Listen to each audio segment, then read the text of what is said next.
So, hello mga loves. Bumaba lang ako saglit at meron na naman kumatok sa bahay namin. Eto, may free sample na naman tayo numatay.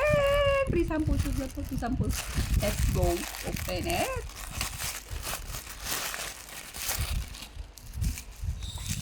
So, what is this? So, makeup. Makeup. So, ganyan siya.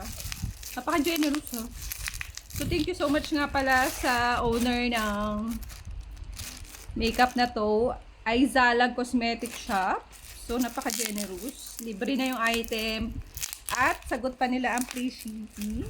Right. So excited. So, number 2. Shade number 2. So, ganyan siya. Kaka show.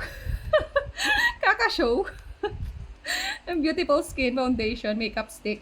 Come on, let's go. So, may mga trending din kasi nitong parang makeup stick na to. Kaso ito, yung version naman na mas cheaper. Kasi yun, almost 300. So, ito naman ay wala pang 100. So, napakaganda. So, ito, may brush. Oh my God. So, ganda ng brush. Look at this. Legit na maganda brush. Titignan mo natin yung quality ng makeup sticks. Ang ganda ng packaging niya, oh.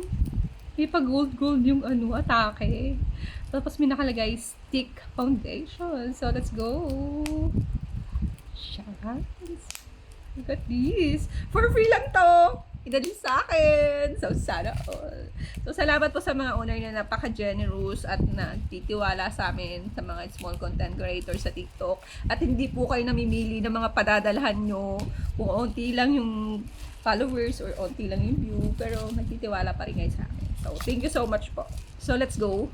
Tingnan natin kung gaano siya kalaki. Yun yung goal natin. So, amoy natin. Amoy siya makeup. Na may pagka-amoy siya ng sabon, ganun. So, ganyan lang siya kalaki. So, ganyan siya kalaki. So, ganyan.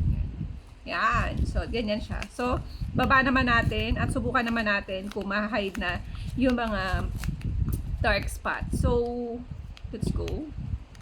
Ito, meron ako dito tilamsik ng mantika para alam nyo, ayan.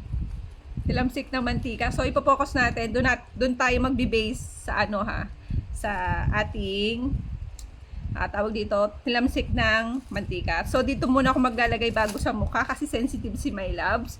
So, maglalagay muna ako dito kung hindi ako mangate. Goods to. So, try po na natin bago sa mukha kasi mahirap pag try ng mga makeup product na hindi ba natin natatry sa ating palat. So, let's go! So, ito yung ating tilamsik sa ating mantika. So, ito hindi yan dumi, oh. Mancha yan ng RDL. So, let's go! Try na natin kung ma-hide niya. So, shade number 2 nga pala to. Yan, shade number 2. So, ayan. Dalawin tilamsik ng mantika sa akin. So, ayan. Na-hide niya. Unang patong pa lang yan, ha. So, dalawahin natin. So, na-hide niya. At ang galing ni seller kung ano yung pinadala sa akin na shade, number 2. So, ito yung pinaka packaging niya. Diba, social? May mga kasi ng mark ng kamay ko. Ganda, oh. So, ganda. So, ganyan siya. So, baba na natin to kasi baka maputol. So, sa kamay ko muna nilagay. So, ang ganda, diba? Yan. Number 2 siya. So, ito yung packaging niya. Napakaganda. So, ayan, may mantika pa ng Yan. So, let's go naman. Iba-brush naman natin siya. So, ito yung brush niya nandito sa baba. So, napakaganda ng brush niya. Ayan. Nakalambot at mukha namang matibay. So, let's go. Mag-focus tayo sa ating babrush itong pantay natin siya. O, diba? Na-hide niya yung yung peklat.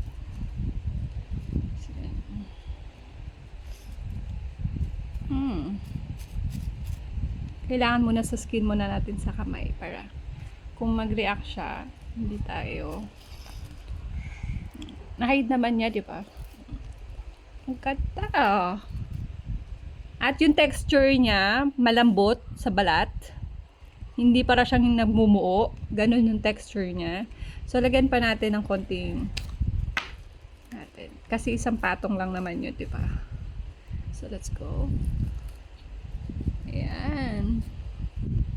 So, ganda ng pagkakulay niya. Bagay sa skin ko at ang galing ni seller magpadala ng sample. Touch naman natin siya. So, ayan. Kapantay na ng kulay ko. Tonal ko. Ayan. So, na-hide naman niya. At okay siya. At napakalambot ng brush. At i-relate ko siya sa cover ng mga blemishes kung sakali. 9/10. So, okay naman siya. Pero titingnan natin kung mag-react sa skin ko, mag-rashes ako, or mangangatay. So, ayan. Ganda ng... Hindi siya yung para siya nagkikiki sa balat. So, ayan. Ang ganda niya. Para lang kakulay ng skin. Kaya kung medyo maputi kayo, number 2 kuhanin nyo. For sure, catch nyo na. Diba? So, mag-add to cart na kayo mga loves. And, bye! Salamat po! Salamat sa free sample!